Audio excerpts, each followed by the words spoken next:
Monarch: Legacy of Monsters, an Apple original series. The world is on fire. I decided to do something about it. On November 17th. This place, it's not ours. Believe me.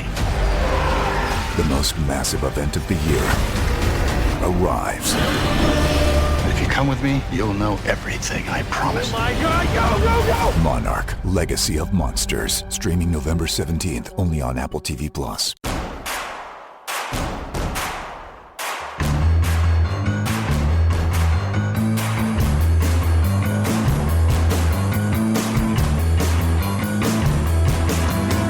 From your favorite source for Chicago White Sox talk, delivering news, interviews, analysis, and more. This is the Sox Machine Podcast with your hosts, Jim Margalus and Josh Nelson. Thanks, Rob, and welcome to the Sox Machine Podcast. I'm your host, Josh Nelson, and it's Thursday, November 9th, 2023, as we bring you a new episode. Actually, I'm heading out on a mini vacation this weekend, so it works out that the White Sox don't have any huge news coming out of the GM meetings. Jim has written about the new White Sox coaching staff on SoxMachine.com, and we all agree with Chris Getz that we don't like this White Sox team right now. However, the Arizona Fall League is wrapping up, and I figured with me out a few days that it would be time well spent to talk about the White Sox prospects and how they are faring down there. Later in the show, Jim Margalus is going to be interviewing White Sox prospect reliever Fraser Ellard, learning about his experience pitching in the White Sox organization down in the affiliates and his time in Arizona. Helping us provide more insight on what's going on down in the Arizona Fall League, especially the top White Sox prospect, Colson Montgomery, is one of our best friends of the show. It's MLB.com's Jim Callis. And hello, Jim. Great to chat with you again. Yep. How's Arizona been treating you? Good. It's weird. I like coming twice. Some of our guys stay for 2 weeks. I was here the first week, and it feels like I've been away for so long, but I'm back for the final week. I got to see the Home Run Derby and the Fall Stars game, and now I've got, 3 days of the regular. I'm actually, when we're done recording this, driving over to Glendale to see the White Sox and other prospects in action. And then I got 2 more regular season days and then 2 days of playoffs. So I'm looking forward. I think I've told you this, maybe not on the podcast per se, but I do think like Arizona Fall League is one of the hidden gems. Like I always tell people who don't know what it is, it's kind of like spring training. It's all the best parts and none of the worst parts. Tickets are cheap. Parking's easy. You get the run of the ballpark. Easier to interact with players. All the prospects are playing. You're not. It's good stuff. And so anybody who likes spring training, I think, would love the Arizona Fall League. Have you ever been? Have we talked about this? I haven't been to either. I have yet to been to Glendale. I know. I keep hearing it from our Arizona fans. Like, what are you doing, Josh? Like, come down for a weekend.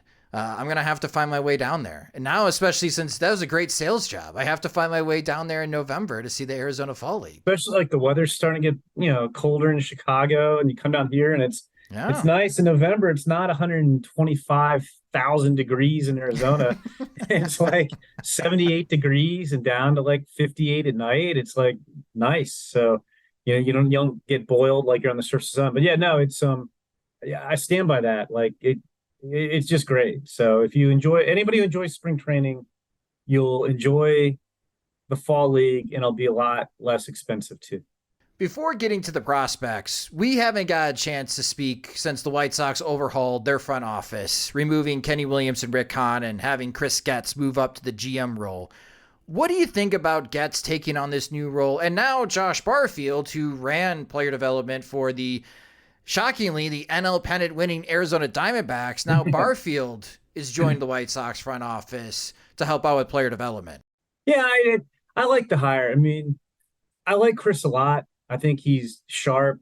I think when he got there, the White Sox, one of our systems were probably, I'm trying to choose words carefully, antiquated. And I think he got them to be a lot less antiquated. I'm not necessarily saying the White Sox are on the cutting edge, but I think to where the White Sox were before Chris was there to where they were when he got promoted is significantly different. I feel bad for Chris in a way because through no fault of his own, he took a lot of abuse. Like, how could the White Sox hire this guy? They didn't talk to anybody outside the organization. Like, same old Ryan story. I mean, you heard that a lot. And I don't think that's fair to Chris. I do think he's a sharp, rising executive. And I think people in baseball like Chris. I think the fans were kind of like, what are we doing here? And, Reinsdorf citing Connie Mack and Branch Rickey wasn't really inspiring people with what the search process was. But at the same time, I think Chris is pretty well respected. And I like Chris. Like I said, I do kind of feel bad because I think he just got hammered, by fans and somewhat in the media when it wasn't his fault. And like, if they offer you the job, you're not going to turn that down, right? No, I will buy to some extent. I don't think it should have been maybe the only qualification that Chris knows the organization better, so it'll take him less time to get up and running. But I think White Sox fans should be really enthused about the people they're bringing in. Josh Barfield, like you mentioned, kind of, I guess, will slide into what Chris's role was, like assistant GM, kind of overseeing talent acquisition and player development.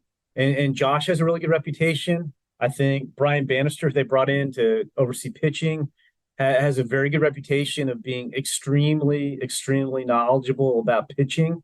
And frankly, the White Sox, we've talked about a lot.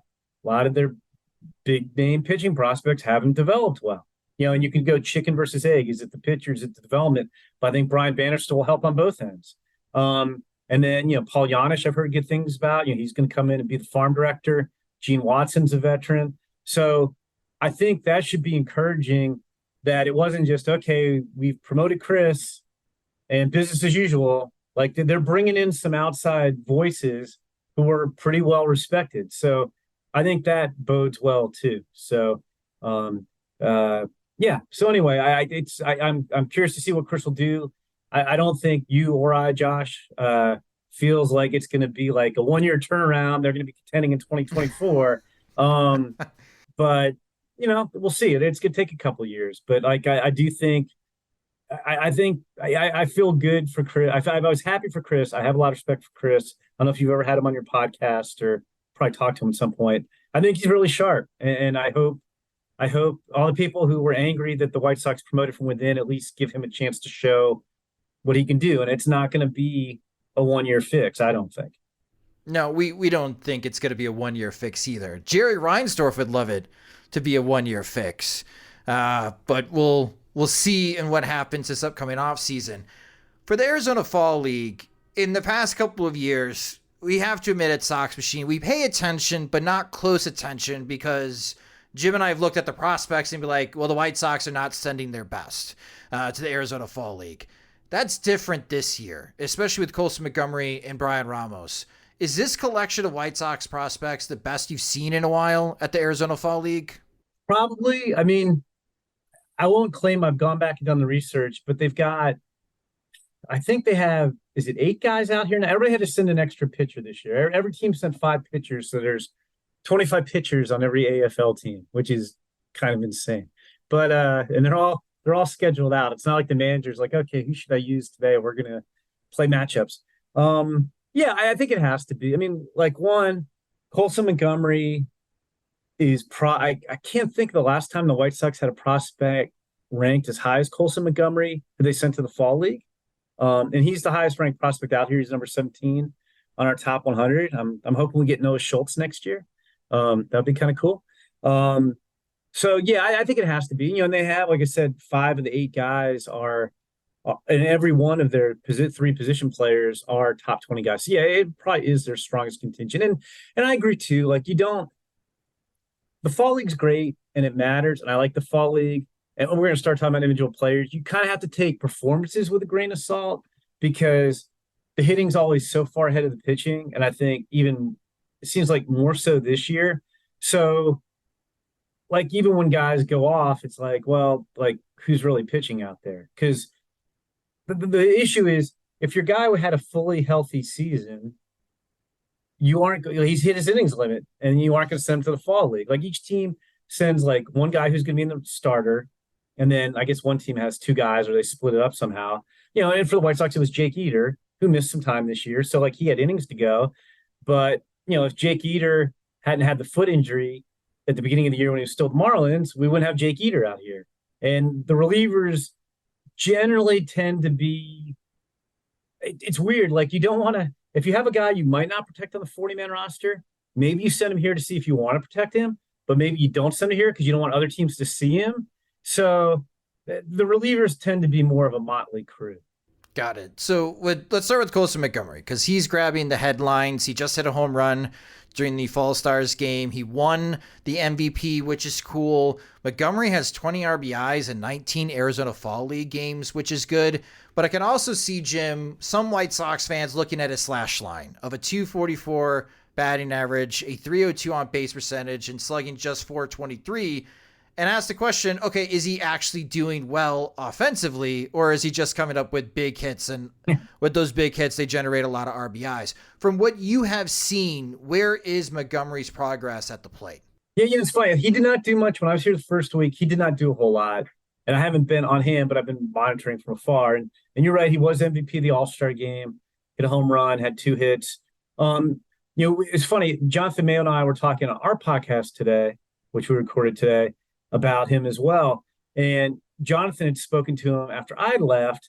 And, one of the things I think that's been a pleasant surprise about Colson, I think I've said this before on your podcast, Josh. It's always good when you take a guy's highly touted or first round pick and he's better than you thought. Like the guy's good. And you're like, and I was gonna say that, Colson, I think is we knew he was athletic. He's got a better chance to play shortstop than I think we gave. It's easy to go, he's 6'3", 6'4". He's going to have to move. I think people are more confident that he has a better chance to take a shortstop than I realized. But I know just trying to internally and externally to the White Sox, like he makes really good swing decisions and he controls the strike zone well. And I think, I don't have the numbers right, I think he has many walks as strikeouts this year. Now, if you look in the Fall League, that's not the case. He has 25 strikeouts and 6 walks. But Jonathan Mayo, who I work with, was talking to him, and Colson said, they play games and they keep scoring, they'll declare champion, but it's essentially a developmental league. It's sort of like spring training. And Colson, who has very good swing decisions and is patient, was working on being more aggressive and attacking pitches early in the count. So I think he got off to a slow start, and then he's kind of found more of a happy medium since then. So I know I was saying before, there's no pitching in the league. And so White Sox fans are like, what do you mean? He's got 725 ops and there's no pitching in the league. Like, what does that mean? I wouldn't read too much into it. And he looks very comfortable. I'll see him I hope he's in the lineup today. I'll see him in a couple hours. But I wouldn't, even if guys' stats are really good or really bad, I wouldn't read too much of them. Like the guy who Colson Montgomery gets compared to all the time, Corey Seager. Like everybody does it. I mean, can't stop. I remember Corey Seager, he was younger, but his first full year in pro ball, Corey Seager was in single A. And then the Dodgers pushed him to high A for the final month or 6 weeks of the season. And it was a little bit much for him. And then they sent him to the Fall League and his first full season, and he looked exhausted. And I don't have his numbers here. I don't even know if Corey Seager hit 200 in the Fall League. But you wouldn't look at those stats and go, oh man, Corey Seager. It was just he's exhausted. He's super young. He's played way more games. And he actually came back the next year and was one of the better players in the league. But so anyway, a long way of me babbling and saying, you look at the stats and you try to parse some meaning out of them, but it's a small enough sample size where I just wouldn't read too much. I would rely more on your scouting reports on guys before you saw them in the Fall League than here. Like I still like Colson Montgomery as much as ever. I've got to work on a top, it'll be 25 or 30 Fall League prospects list, and I haven't started, but I think there's a good chance he's still gonna be number one, even though he doesn't have James Triantos of the Cubs has a 1,300 ops, and I like James Triantos, but James Triantos is not a better prospect than Colson. There have been some scouting reports during the regular season questioning Montgomery's defensive ability at shortstop, where the question is, when he continues to move up, obviously the speed of the game gets quicker, and there's some concern that he won't be able to stick defensively at shortstop. When you have watched him defensively, do you agree with those scouting reports? Do you think that Montgomery still has a shot to stick at short? I do think he has a shot to stick at short. I would take any reports from this year, a little bit of grain of salt because he had oblique and back issues. So, like, I mean, granted, they took their time and he was probably 100%, but like, still, it wasn't like he was perfectly healthy all year. The way I look at it is, I think he's probably, if you were trying to, if you're, I think he could be an average big league shortstop. Now, the caveat to that is most teams want a better than average defender at shortstop. I think he's easily average. You could say solid. I think we have him graded as a 55 on his report right now, but he's like a 50-55 shortstop. And so I think he does have a chance. I honestly think it's one of those, it depends on who else is on the team. And it could also be a situation where he comes up and he plays shortstop for a couple of years, and then they eventually slide him over to third base. But it all depends on how guys develop and that type of thing.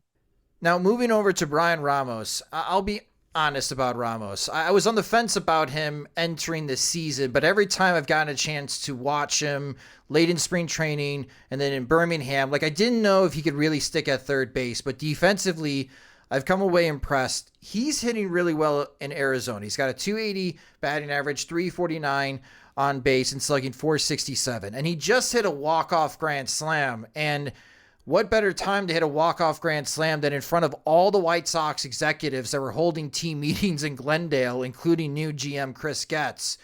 Is Ramos impressing other folks in Arizona? Could his stock be on the rise and potentially follow Montgomery, in which the White Sox are hoping that Montgomery could reach the majors in 2024 at some point? Yeah, I think it is. I think with Bryan, 2 years ago, I feel like if he had been luckier, he'd be a little bit more highly regarded prospect. He lost what might have been his first full season to the pandemic. And then the next year in 2021, I know he had an injury. I want to say it was a shoulder injury. And so it kind of really limited him defensively. And they played him a lot at second, in addition to third, because trying to relieve pressure on his shoulder. And then he was healthy last year. And then this year he was hurt again, and he only played 81 games. I think he's one of the better hitters in the system. I think he's got a chance to be at least average, maybe solid in terms of hitting for average, in terms of hitting for power. But I'm with you. I'm more confident that Colson Montgomery can play shortstop in the big leagues than I am that Bryan Ramos can play third. But I do have Bryan Ramos as an average guy.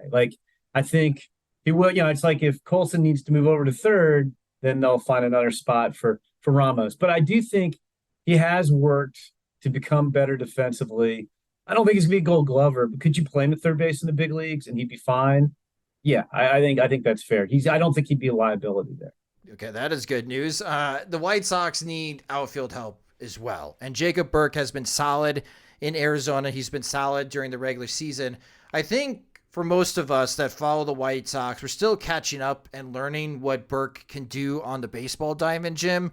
And like I mentioned, the White Sox really could use some outfield depth, especially there's been a drop in confidence in Oscar Colas from what everybody saw in the major leagues this past season. Is Burke someone on that radar as possibly being fast-tracked through the White Sox minor leagues? I think he was, a good pick for a guy they took in the 11th round, and he had a good year. He was a little bit old for low A, not super young for high A, but he went out and performed. I think he's a fourth outfielder. We'll see how quickly he moves. I think is going to be predicated on what he looks like in Double A to start next year. He missed some time this year too, played really well at Kannapolis. He got to Winston-Salem. He hit 280, but with not much power. And I think he's kind of like that tweener profile where it's hit over power. He's a solid runner. He's probably an average center fielder, a little bit better than that in the corners, but he doesn't have corner power. I just think he's more on a good team. Like when you're a contender, I think Jacob Burke is more like your fourth outfielder. He can play all three outfield spots, but I just don't think – I think he has hitting ability. I don't think it's a lot of impact hitting ability. Look, if he goes to Double A and he impacts the ball more, then he'll move pretty quick. But right now for me, slugging 394 in Double A and seeing him out here again. I respect him and like he's good. You need guys like Jacob Burke on your big league club, but I really think he's more useful as a fourth outfielder than as a right-handed hitting everyday guy. Usually, if you're a right-handed hitting outfielder, you're doing a lot of damage, and I just don't think that's quite his game. So moving over to the pitching side, you mentioned Jake Eder. As Eder was acquired in the Jake Burger trade, White Sox fans are not liking that trade right now, Jim. And I feel bad for Jake Eder because the impact that Jake Burger had like immediately in Miami, and they have so much team control, the Marlins do, on Jake Burger. Like, poor Jake Eder, you have to pan out, man. Because if you don't, it's not your fault. I mean, everyone's angry at Kenny Williams for pulling the trigger on that trade, but you are what the White Sox got, so let's see what you've got. And there's going to be need for starting pitching for the White Sox in 2024. We mentioned it many times on our show. Like, they need 2 or 3 pitchers just to fill out a 5-man rotation this offseason. And as you know, Jim, you need like 8 to 10 starters just to get through a 162-game season. How has Eder looked to you when you've seen him in Arizona? Saw him for an inning in the Fall Stars game. I saw him the first week of the season. He pitched pretty well. It's funny. I love the Missouri State program. We've talked about Jake Burger a lot over the years. You got to root for Jake Burger coming back from the 2 torn Achilles. And all that said, I would have made that trade too, and here's why. Jake was 27 this year, and yeah, there's team control. And I know he played great. He hit 300 while he was in Miami. When he was in Chicago, he was hitting for power. He hit 214. He had a 280 on-base percentage. His on-base percentage for his career in Chicago was under 300. And as much as I like Jake, respect him, and really like the Missouri State program, I think he's a one-tool guy. I think he's got power. I don't think he's going to hit for average. Don't think he's going to get on base. He's not a good defender. He's, frankly, if you're being realistic, probably a DH. And I think they sold high on Jake Burke. And I know Jake went out and he hit 300 and continued to hit for power, and so made it look worse. And Jake Eder not really helping White Sox fans feel better because what was his ERA in Birmingham, like 11? Yeah, it was high. So everybody's just like, what just happened here? But I like Jake Eder, and here's why. So Jake Eder was drafted in the pandemic draft out of Vanderbilt. Next year in 21, they sent him straight to Double A, which is really aggressive. He had some success at Vanderbilt. He had a 3-inning save in the championship game, the College World Series. But he's always one of these guys like stuff, but he was inconsistent, and he didn't always have a firm grasp on a rotation spot at Vanderbilt. He went to Double A, and he pitched great. And I remember talking to a scout in the middle of summer who, caveat, and the scout did not see every pitcher in the minor leagues. The scout told me the best pitcher I've seen in the minor leagues this year is Jake Eder. Like, he was great. And then he blew out his elbow and had Tommy John surgery, like in August. And so he missed all of 22. And then this year, when he was going to open the season, he's ready to go. I think it was a fracture in his foot. He had a foot injury that kept him out longer. And I think this year has really been more about getting him on the mound, getting him acclimated, make sure he's healthy. But when next year we'll see. I think we're going to you can take training wheels off. He'll be fully healthy. The Tommy John will be, I guess, 3 years behind him at that point. But I mean, he's a lefty. He has a chance to have plus fastball, plus slider, flashes a changeup. When he's on, he throws strikes, and it's hard to trade for guys like that. And frankly, I think they were like White Sox fans that they'll probably like not believe me. But like I said, I would make that trade every time. I think they so high in Jake Burger, and I like Jake Burger. I get if you're the Marlins and you've only been to 2 non-pandemic playoffs in your entire existence, you're trying to bring some power in. But I mean, frankly, like I think the Marlins are going to regret that trade. I mean, they were, based on their performance on the field, should have been like a 75-win team, and they were exceedingly fortunate in 1-run games. But their true performance is they're a 75-win team. Their pitching's beat up for next year. Alcantara is going to be out the whole year, and the farm system's really thin. So like they need guys like Jake Eder going forward. But I think they basically went all in to get knocked out in the wild card round.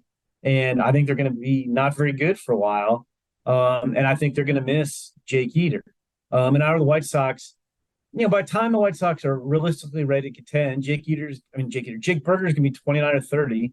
And as much as I like him, I mean, how many high power, ultra low on base guys do the White Sox have? I mean, they have way too many of those guys. And again, I like Jake, but he's, ideally, I think if you were like ideal position, Jake would be your DH. So, yeah, like I would make that trade. So White Sox fans can yell at me as well as Kenny Williams and Rick Hahn, but I would have made that trade too. And I like Jake Burke, but I would have made that trade. On the relief side, someone that's caught my attention is Jordan Leasure, which the White Sox acquired from the Los Angeles Dodgers. And he's posting impressive numbers. 13 strikeouts to just 2 walks. He's only allowed 2 hits. Again, small sample size. It's 8 innings of work. But he also flashed when he was with the Charlotte Knights in AAA. And again, the White Sox have a need on the 26-man roster. They could use a couple more guys in the bullpen for this upcoming season.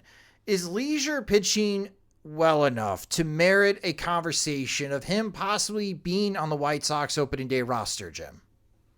Maybe. I mean, that question always comes down to 2, service time. I mean, the White Sox aren't going to contend.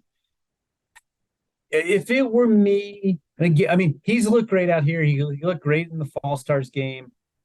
He's barely pitched above AA. He wasn't super sharp in Charlotte. Again, it depends on who they have in camp, obviously, too.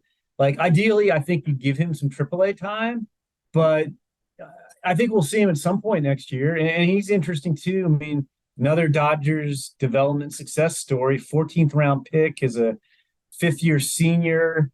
He had Tommy John at Tampa Division II school. And, Dodgers helped him improve his velocity, helped him improve the shape on his fastball. So now he's like 96 to 98, reaching triple digits. He's got a low release height with plenty of extension. So gets on hitters like super fast. He's got I think the big thing for him, and this is probably what I would do if it were up to me. I think it comes down to how consistent is he throwing strikes and with his slider. Like when his slider's on, it's upper 80s, it's 2-plane depth, and it's hard to hit, but it's still pretty inconsistent. So you can get a plus slider or you can get a below average slider. And I do think with pitchers, like when stuff and it should play. So like to me, I guess I'm now answering my own questions. I think through this, Josh, when he shows me he can throw enough strikes and the slider is gets more consistent, whether that's spring training or June, that's what I'm calling him up. But he does have that potential because it's really good stuff. We are not expecting the White Sox to trade a lot of their farm system in this upcoming offseason. Are you feeling better about the White Sox farm system entering the offseason? And then, of course, as we get deeper to the offseason, going to spring training? I mean, yes. I mean, the White Sox system had slid towards the bottom of baseball. And then I liked their draft. They had some depth to their draft. And then we'll trade any veteran to get prospects. And, it's fun. Like, I think we talked after the trade deadline. Maybe we did. I did a bunch of White Sox interviews. Maybe I can't remember. But they were in a good position. I mean, I'm not saying, Rick and Kenny got fired for a reason, but I liked the trades they made, kind of their final act, running the franchise. But like you had an Angels team that was desperate. And I don't think Caro and Kai Busch are going to be cornerstones, but like I would make that trade with the Angels every time. And they got Jordan Leasure and Nick Destrini, who I like, for Lance Lynn and Joe Kelly. Like, okay, like I'll do that. I just told you, like, I think they sold high and bought low on Jake Eder, by selling Jake Burger. So I like those trades. So I think their system looks a lot deeper than it did in June. Like, I don't have the numbers for him, but I want to say of our top 20 prospects on our list right now, 10 of them weren't in the organization before July. And so if you took those off, you'd be like, ooh, it's a little bit thin here. But like, so they did have depth. Now the catch with that is a lot, like all the draft guys, there might be 6 or 7 of them on our top 30 now, haven't really played much pro ball yet. And once they do, like right now, they're all shiny new toys. Next year, some of them aren't going to be shiny new toys. And right now, just everybody has upside because you haven't really seen them. So we'll see. But I do think they are in a better spot than they were, I guess, 5 months ago from when we're talking. That said, they've got, I guess, 3 top 100 prospects. And I think Colson Montgomery is. I don't think people realize how good Colson Montgomery is, like outside of White Sox fandom, because he didn't have, he didn't play full season. He didn't hit 30 home runs. Like Colson Montgomery, if you told me he hit 35 homers in minors next season, especially Charlotte, he'd be up in Chicago probably. But I don't think people realize how good he is. And I don't think people, for some reason, because he missed time, Noah Schultz, we could be talking a year from now, is one of the 3 to 5 best pitching prospects in baseball. He's got that kind of upside. Cuero, I like Cuero. I'm not the biggest Edgar Cuero fanatic, although I don't think the Angels' policy of sending everybody AA did him any favors. So I think he needs to catch his breath a little bit. And we'll see. But I know, because I hear, living in Chicago, I hear from White Sox fans. I don't know the White Sox fans are optimistic right now, but I do think, okay, window's closed, we're moving on, and they have added a bunch of talent. Now I think it's going to be developing that talent. I think Montgomery and Schultz are potential impact guys. They need to find some more impact guys. Because I think the guys behind them, they have a lot of guys who could be solid players. But if we're talking ace at the front of rotation, guy bat in the middle of the lineup, right now it looks like 2 guys. Well, you could read more about the upcoming MLB draft on MLB.com/pipeline. And the prospects, as Jim Callis and Jonathan Mayos wrote about that, as fingers crossed for the White Sox down in Nashville. When they have the MLB draft lottery, the White Sox have a top 5 pick in next year's draft to possibly find more impact talent to add to their farm system. But you can follow Jim on Twitter. He's at Jim Callis MLB. Also listen to the MLB Pipeline podcast, wherever you listen to podcasts. It's one of my favorites because Jim and Jonathan Mayo have great back and forth conversations about the game's top prospects, and they also get an opportunity to interview those prospects. Again, in fact, Josh, do we have Colson Montgomery on last week? I'm trying to think again. No, I'm sorry. I didn't mean to interrupt you. I was thinking we had Colson Montgomery, Terry Ford this week, but we've had Colson Montgomery on in the last couple of weeks. Yes. So people can go find that in our archives and listen to Colson Montgomery speak. Yes. So again, MLB Pipeline podcast, wherever you listen to podcasts. Jim, enjoy the Arizona sun, and thanks for coming back on the Sox Machine podcast. Well, thank you. Thank you for plugging our podcast without me even asking. And I'm going to ask you, because I haven't committed to memory yet, what do the odds say about the White Sox right now? If we had no lottery, where would their pick fall? Do we know? Fingers crossed, 4th. That's where the Tankathon MLB has become very popular for White Sox fans. I play with that all the time. Yeah. I think it's going to be a useful tool for mock drafts coming up. But right now, if the lottery favors the White Sox, they should be 4th with an outside chance of being the top 3. But we'll see on how the lottery works out. Well, before I leave you, I'm going to hit the Tankathon button here. So here we go. Simulating. White Sox got the number 1 pick. All right. Nice. The White Sox got the number 1 pick, and poor Oakland. Oakland dropped from 1 to 7. But yeah, anyway, the White Sox, so you heard it first. White Sox are going to have the number 1 pick. So. All right. I like to hear that. Again, thanks for coming on, Jim. Thanks for having me, Josh. Thank you. There's no I in team, but there is one in Indeed, and that's the hiring platform that you need to build yours. When you're hiring, you need Indeed. Instead of spending hours on multiple job sites searching for candidates with the right skills, Indeed's a powerful hiring platform that can help you do it all. One of the things I love about Indeed is that it makes hiring all in one place so easy because Indeed does the hard work for you. They show you the candidates whose resumes on Indeed fit your description immediately after you post so you can hire faster. Join more than 3 million businesses worldwide that use Indeed to hire great, talent fast. Start hiring now with a $75 sponsored job credit to upgrade your job post at Indeed.com/Blue Wire Sports. Offer good for a limited time. Claim your $75 credit now at Indeed.com/Blue Wire Sports. That's Indeed.com/Blue Wire Sports, and support the show by saying that you heard it on this podcast. Indeed.com/Blue Wire Sports. Terms and conditions apply. Need to hire? You need Indeed. The Arizona Fall League wraps up this week, and by and large, it's been a pretty successful one for the White Sox.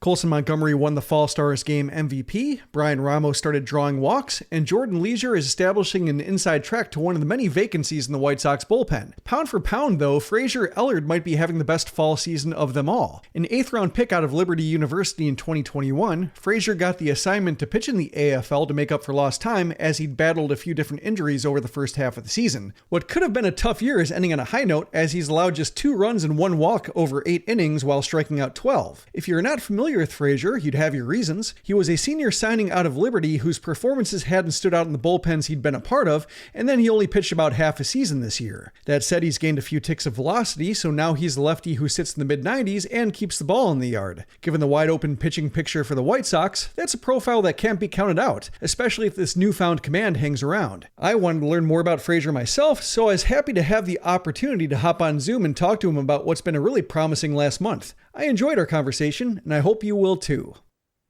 Fraser, thanks for joining the Sox Machine podcast. Before we begin, I was looking up some info on your season. I saw that you celebrated a birthday this week, turning 26. So first of all, happy birthday. Yeah, thank you. Appreciate it. Also worth celebrating is your Arizona Fall League season. Checking the box scores throughout the week just seems like one good inning after another to with about 1 week to go in the season. You're up to 8 games, 8 innings, 8 hits, 2 runs, 1 walk, 12 strikeouts. Do you feel as good as the box scores look? Yeah, I do. It's been nice to have my feet under me a little bit, coming off some injuries and feel like I'm really hitting my stride. So honestly, a little bummed that it's coming to an end. So.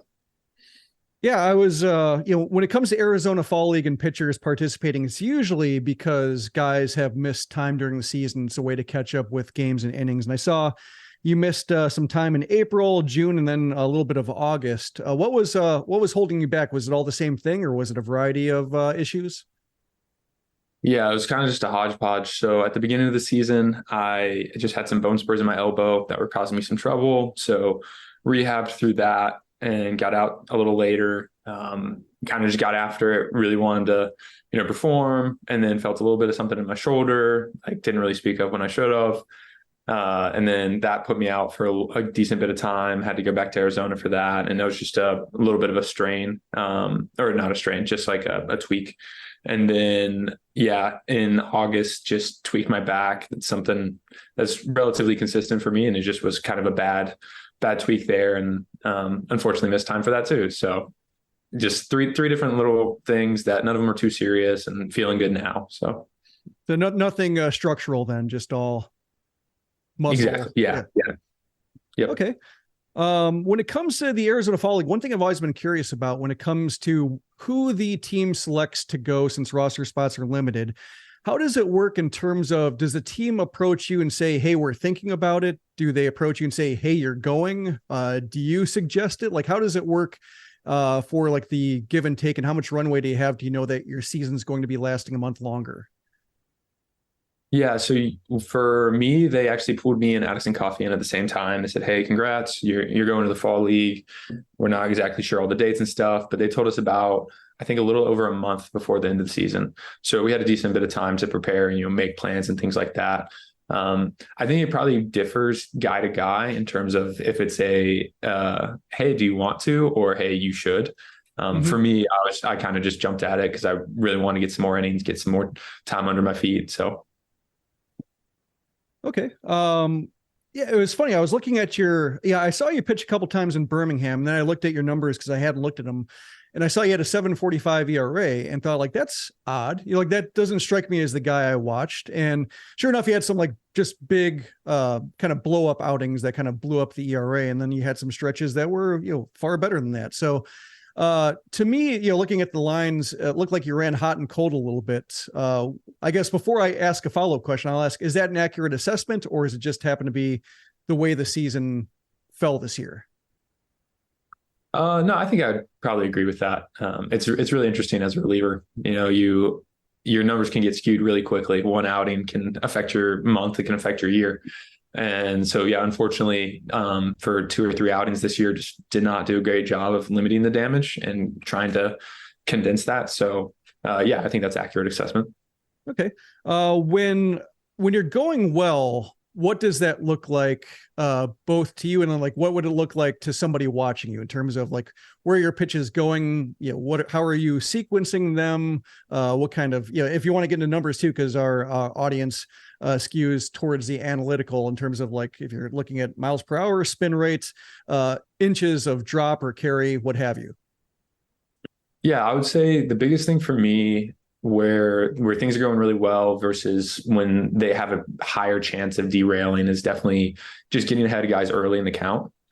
Usually if I can get a guy 0-1, 1-2, 2-2 even, versus like starting them off like 1-0, 2-0, it as someone that's already a relatively uncomfortable at bat for a lot of guys, being a funky lefty, I'm throwing way on the far side of the rubber.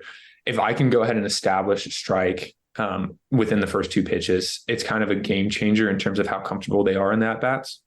So that's probably number one for sure. I would say the next thing too is being able to land my off-speed pitches. So the fall league's been kind of a game changer for this.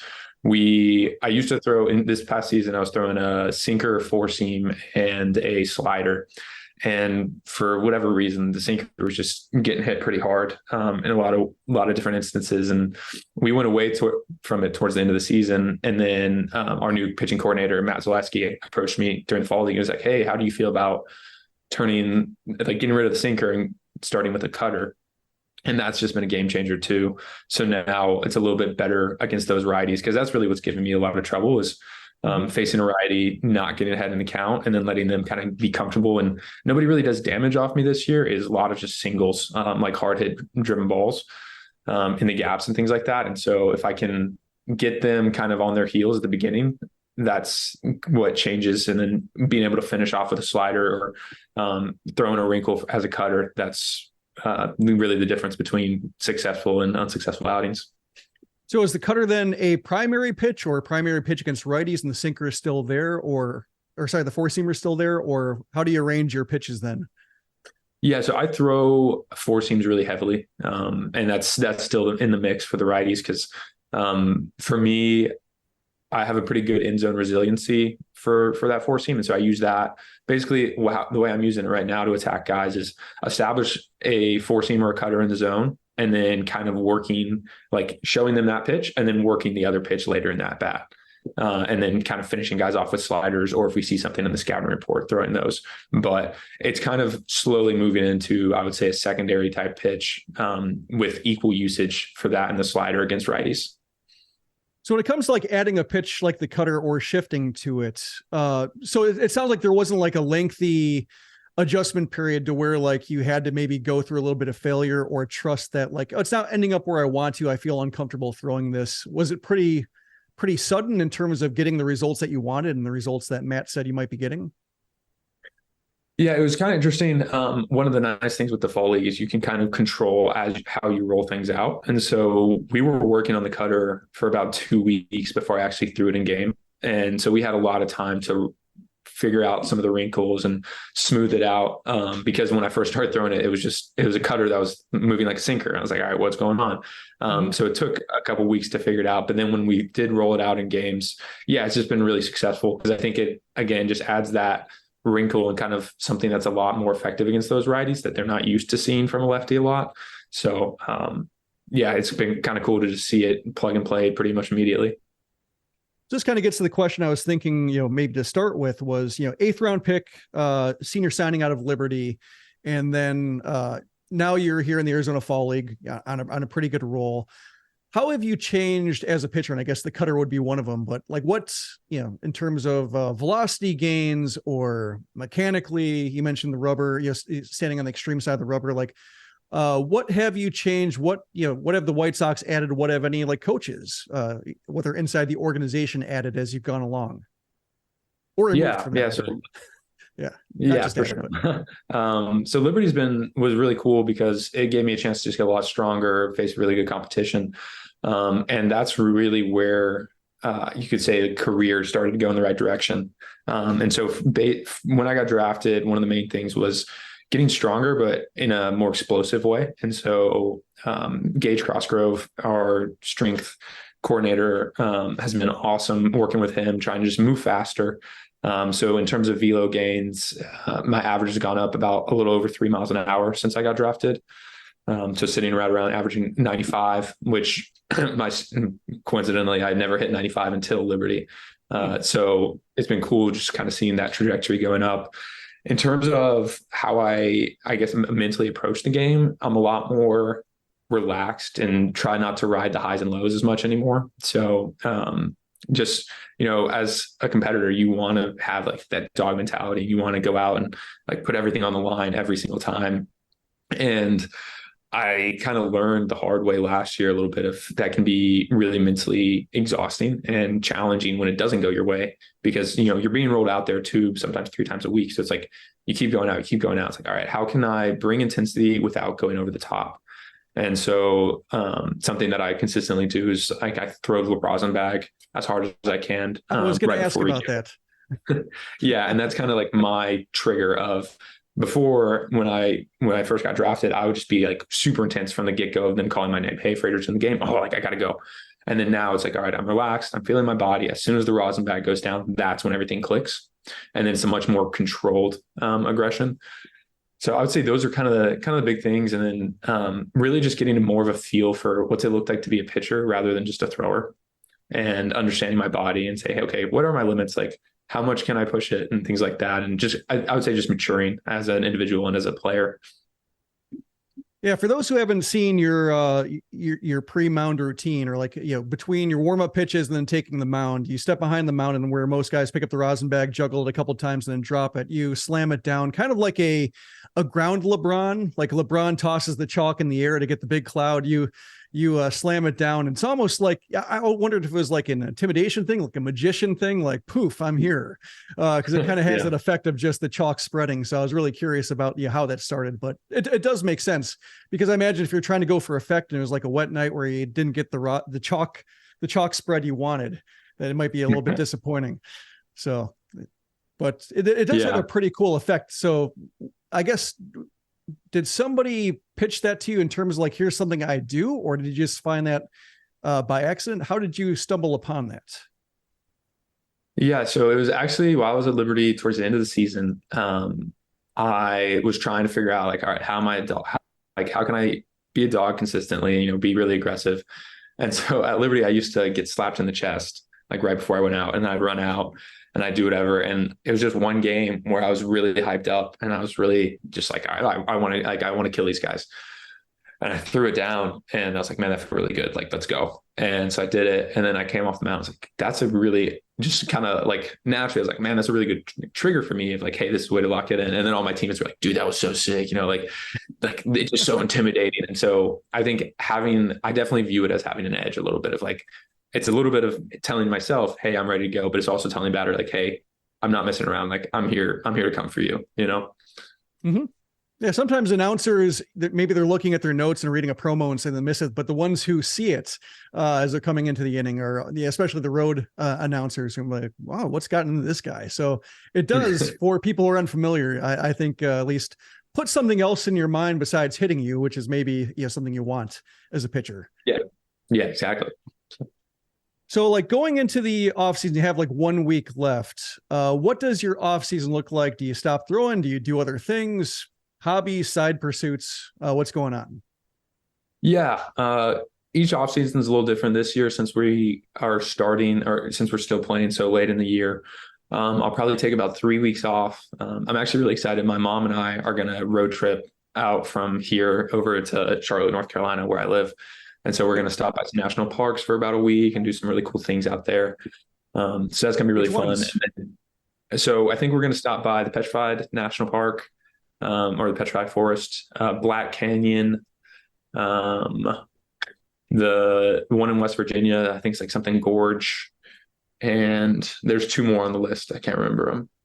Okay. Oh, Mesa Verde and one more, but yeah, just kind of hitting all the mountains and getting to view the country, which is going to be really fun.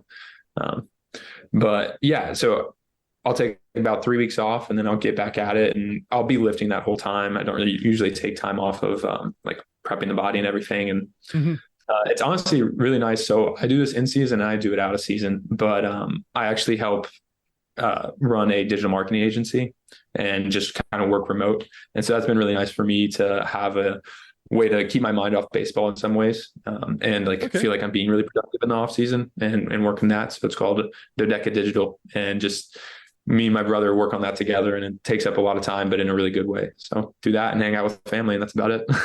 It kind of reminds me of Declan Cronin. There's a story about him getting called up and like having to answer emails for the pitch lab he works at in the off season, because he's still on the team and still on the corporate email. So every morning it's in the habit of just triaging emails as he sees fit. So it's always funny for the guys who are either in the minor leagues or on the verge of being like an up down guy, that they still have to, they still might have another job that they're tending to, because you have to get through the full season somehow. Like you only get paid for 6 months of it, right? So yeah, exactly. Yeah, it was funny when Declan was in Birmingham this past year.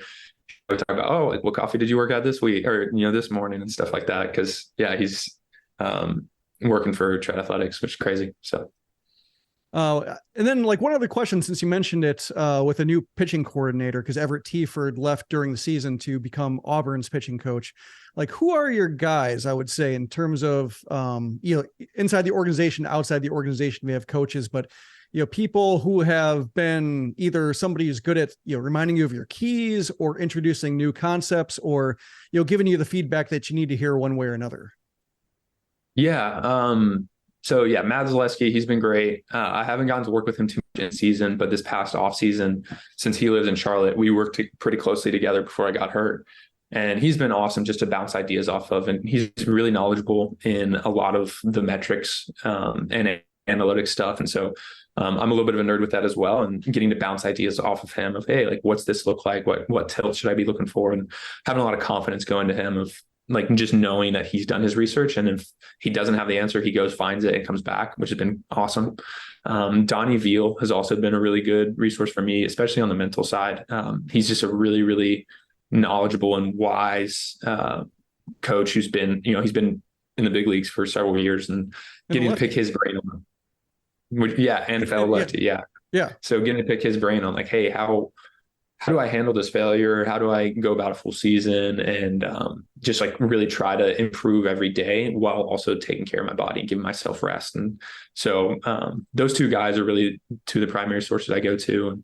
And it's been, honestly, all of the pitching coaches have been great. Like Danny Farquhar this past year, he was great just in terms of like that balance of family and baseball. And then John Eli, he's awesome, super high energy guy. And so he's always going to be in your corner. Like anytime I need to pick me up, like I know John Eli, hey, like what's good, whatever. He's like, dude, you're the best pitcher that's ever lived. So he's great too. So yeah, it's funny talking to pitchers 5 years ago. There might've been a few that were, knew their numbers, knew their, analytic data, worked with Rapsodos and stuff in the, in labs. And now, like, basically, I was talking to Danny Farquhar, and he says, like, there is no persuading anymore when it comes to telling guys what the data is saying, what they should throw, or what they should try doing, what works for them against certain hitters. And it's nice because, like, it's, as somebody who is on the outside looking at that stuff, and sometimes you ask a question, then you get like, I don't know, that's the first time you're telling me about it. And now everybody knows how their stuff works better than I could ever from the outside. And so it's just fun to ask, like, how do you do this? What are you doing now? What were you doing before? I have a hunch, but oftentimes my hunch is wrong. And I like people tell me, like, here's how you're wrong. That's always fun to hear. Like, I like it. It's fun that everybody's kind of on the same wavelength now when it comes to discussing pitches. I think hitters are now coming along too, to where like they understand that they have to keep up a little bit better. It's more of an arms race, but then rather a action reaction type thing. So I guess you can enjoy the edge while it lasts. Yeah, exactly. And it is such a fascinating game now of like what you're talking about, an arms race.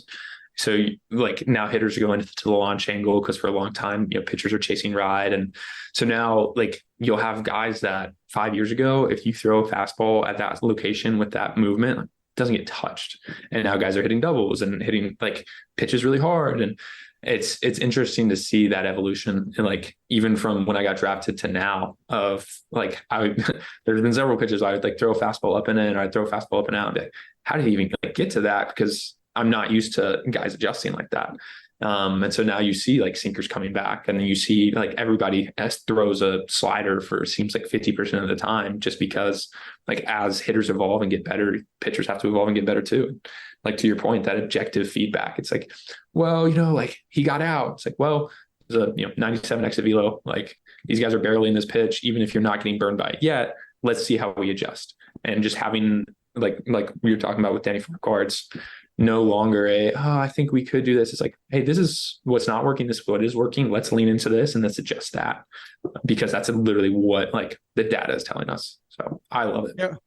When he was he talked about when he was a player and he tried to make suggestions to the coaching staff, they would say, no, it has to be fastballs down. It has to be fastballs down. That's where you don't get hurt. And now it's more, there's no pushback anymore. If you go through a certain sample size and the bats are telling you something. So it's fun because on the outside we can see it, but on the inside, as you're going through it, like you're actually having to respond to that as well. So it's fascinating, and it's cool to hear when players are aboard. So next year, I imagine, like, do you have a plan for next year yet, or is it show at spring training, see how you're working before getting an assignment for Birmingham or Charlotte or what have you?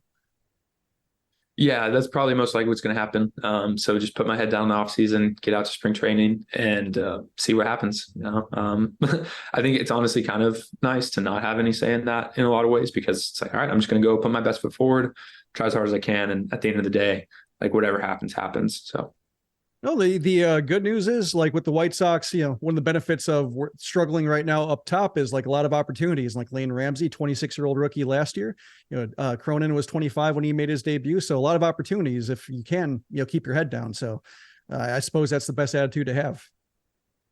Yeah, for sure. It's a really exciting time, I think, to be a minor leaguer in the White Sox. It's like, if there's time to make it, it's now. So. All right. Well, best of luck finishing out the Arizona Fall League. Have a lot of fun on your road trip. And I imagine we'll start seeing you in spring training next year on some web streams or on broadcast, and we'll follow you from there. Catch up. Sounds good. Thanks so much, Jim. That will do it for this Sox Machine podcast. Fantastic conversation, especially if you are a pitching nerd, with Jim Margalus and Fraser Ellard, White Sox pitching prospect. That was a fantastic conversation, and it's always fun to have Jim Callis back on the show talking about the Chicago White Sox farm system and their player development. If you enjoyed this podcast, if you're new to the Sox Machine podcast, you can subscribe to the Sox Machine podcast wherever you listen to podcasts, such as Spotify and Apple Music. We also upload our podcast into our YouTube channel at youtube.com/Sox Machine. And you can follow us on social media. We're on all the platforms at Sox Machine, and you can follow me on those platforms as well at SoxMachine_Josh. If you enjoy our work and you want more, you can get more by becoming a Patreon supporter at patreon.com/Sox Machine. We just had our Sox Machine Town Hall presentation for our Patreon members, in which they get to learn a little bit about the back end of Sox Machine, our achievements in 2023, and what we are planning to do in 2024, as we are going to be planning more community events for the upcoming calendar year. And for our Patreon members, they get the inside track as far as being able to go to those events and get all the latest updates. So if you do enjoy our work and you want more, you can get more by signing up at patreon.com/Sox Machine. Monthly plans start at $2, or you can save with an annual subscription. The Sox Machine podcast is a production of SoxMachine.com. You're home for all things Chicago White Sox baseball and part of the Blue Wire Podcast Network. Alongside Jim Margalus, I'm Josh Nelson. Thanks for listening and watching.